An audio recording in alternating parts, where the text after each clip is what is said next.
السلام عليكم ورحمة الله وبركاته. ازيكم يا حبايبي؟ عاملين ايه؟ يا رب تكونوا بخير وتكونوا بأتم الصحة وأحسن حال. يلا كده سموا الله وصلوا على الحبيب المصطفى. اللهم صل وسلم وبارك عليك يا حبيبي يا رسول. ايه يا مكة؟ ماشي يا عمري، سامعين مكة؟ ماما النهارده احلى فيديو كده في حياتنا، النهارده احلى فيديو كده النهارده. ايه رأيكم في الحاجة الحلوة دي اللي دخلت بيتنا النهارده؟ جبنا طبعا اوضه نوم للعيل. يا ما انت كريم يا رب، يا ما انت كريم يا رب، الف حمد وشكر ليك يا رب. ايه رايكم في الاوضه الحلوه دي اللي جبناها؟ يلا يا سيف شيل يا بطل، سلم عليهم يا سيف عشان بيسالوا عليك. ما تتخيلوش فرحه اولادي قد ايه. شيل يا مكة عايزه تشيل معاهم، شايفه زعلانه ازاي؟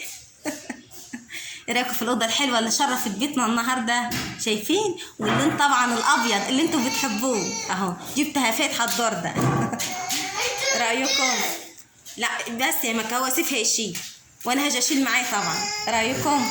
العيال فرحانين خالص بالاوضه الحلوه دي. تعالي يا مكة تعالي بس شيل معايا ده، نمشي نشيل سوا.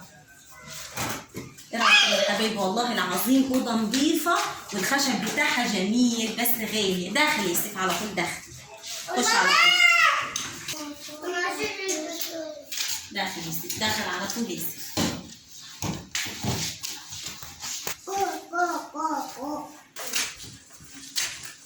يلا يا سيف داخل ادخل على طول. واحدة بصوا ولادي فرحانين النهارده، ما اقولكوش وشهد الفرحه مش ساعيه. داخل يا سيف. ايه يا ماك عايزه تشيليه؟ طب انا مش هجيلك حاجه خفيفه يا عمرو تشيليها. هما دخلوا للواح. حاضر استنى اشوف لك حاجه تشيليها دي. يلا يا سيف. النهارده بقى عايزين لايكات حلوه للفيديو. انا عارفه ان انتوا بتحبوا لي الخير، رب يسعدكم يا رب ويجازيكم خير ويخلي لكم اولادكم يا رب. انا عارفه ان انتوا بتحبوا لي الخير، فقلت اي حاجه بعملها في البيت بتفرحوا لي، ودعواتكم ليا هي اللي بتيسر اموري. ربنا يسعدكم يا رب ولكم بالمثل. يلا شيل يا سيدي. طبعا يا حبايب قلبي الاوضه دي اللي احنا كنا حاطين فيها الكنبات، انتوا طبعا قلتوا لي يا ام محمد ابيع من الاوضه اللي كنت حاطه فيها المعزات وحط فيها اوضه النوم. هي الاوضه دي عايزه شغل كتير. ان شاء الله في المستقبل باذن الله كده هنضفها وابقى انقل فيها اوضه النوم جوه، ودي اخليها اوضه جلوس عشان طبعا فيها بلاط في الحيطان. بس دلوقتي احنا ايه بنمشي امورنا. جبنا اوضه النوم دي طبعا والله غاليه، يعني مش هقول لكم ان هي رخيصه، غاليه والله. انا عفرت ان انا اخد من الراجل السريرين بس وتديني السريرين بس. قال لي مش عارفه ابيع الدولاب، مش عارفه ابيع الدولاب لوحدي، لازم السرير، لازم تاخدوا اوضه النوم كامله مع بعضيها.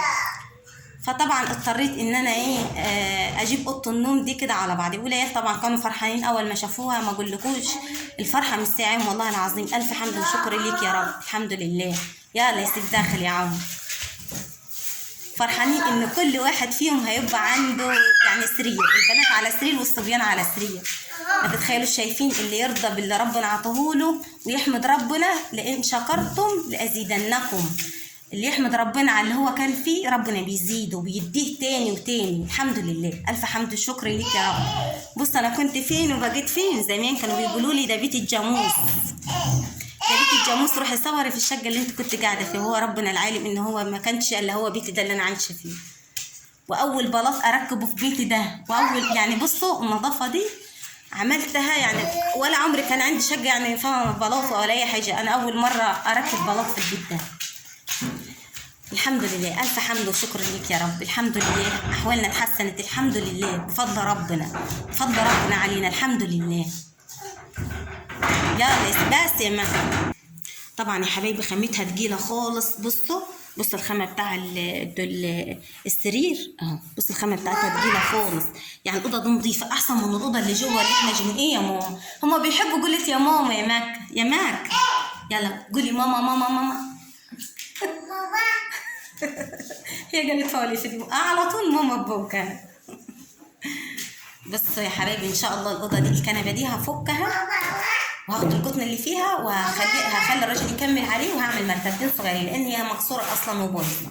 الكنبه نفسها مكسره والليانه مقطعه خالص. فانا هفكها خالص بالمخدات واعملها ونحش الطبليه ونحش يعني هنربط بالاوضه كده عشان الراجل باذن الله يمكن يجي بكره يجي يركبها لنا وينصبها لنا يعني كده عقبال ما اعمل المراتب بتاعتها.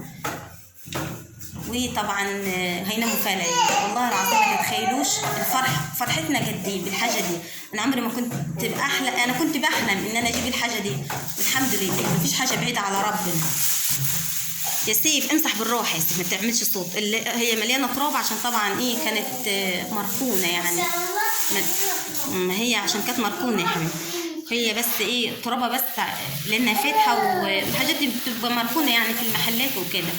بس يا مك هات الكيس زي ما هات الكيس ده، زي ما بيقولوا يا حبايبي بعد الصبر جبر. الحمد لله والله العظيم انا فرحانه اكتر من العيال، يعني فرحتي اكتر من العيال. الحمد لله يا ما انت كريم يا رب. الحمد لله. واول حاجه هي يعني اتيسرت، يعني والله انا كنت بزعل لما حد من ولادي كان بينام في الارض، كنت بزعل، بس الحمد لله عشان خاطر ما ازعلش كنت بنام جنبهم كده في الارض.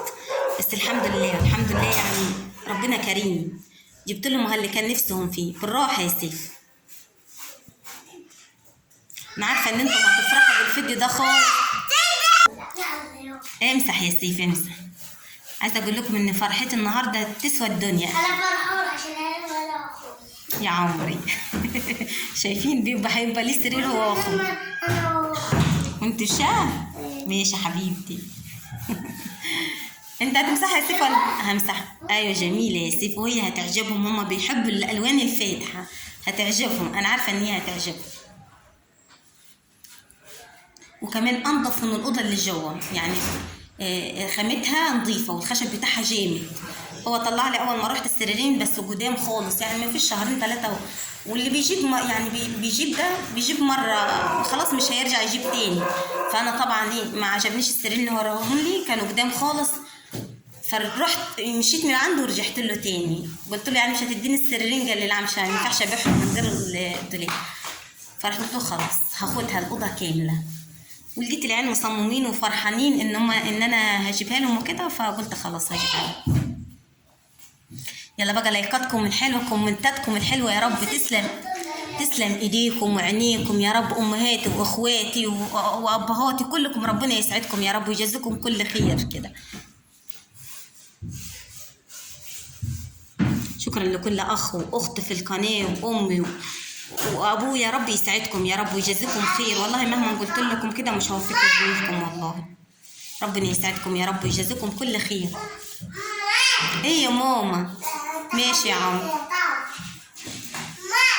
رنا حبيبتي بتشكر طبعا، بتقول انتوا حبايباتي يا طنط، يعني بتحبكم، لان طبعا بتشوف التعليقات. لو قاعده اقول لها ده في ناس بتسال عليك يا رنا، في متابعين بيسالوا عليك يا رنا انت ومكه. والله رب يسعدكم يا رب، خلي لكم اولادكم، يرزق كل مشتاق، اللهم امين يا رب العالمين. ايوه كده يا سيف. وانا طبعا همسحها تاني، طبعا هحوش الكنبه دي حبايبي وهفكها وهنضف الارض بتاعتها قبل الراجل ما يجي وينصبها. همسح الارض تاني والبلاط وانضف الاوضه. ان شاء الله الفيديو الجاي بقى هننصب اوضه النوم كده وتشوفوها باذن الله كده، هتبقى ايه جميله. طبعا يا حبايبي هحوش المخدات تحت الكنب، والمفرشين دول هشيلهم، والوشاش ده هشيلهم، والكنبات دول ان شاء الله بعد كده فيما بعد. الحمد لله على كل حال. طبعا هنجي المرتبه اللي هي مفتوحه خالص من جنبها وهي اللي هفكها، والمرتبه في نص الكنبه وجع خالص. هنجي المرتبه المرتبتين الجداد هخليهم شويه. اجي فين؟ اجي فين؟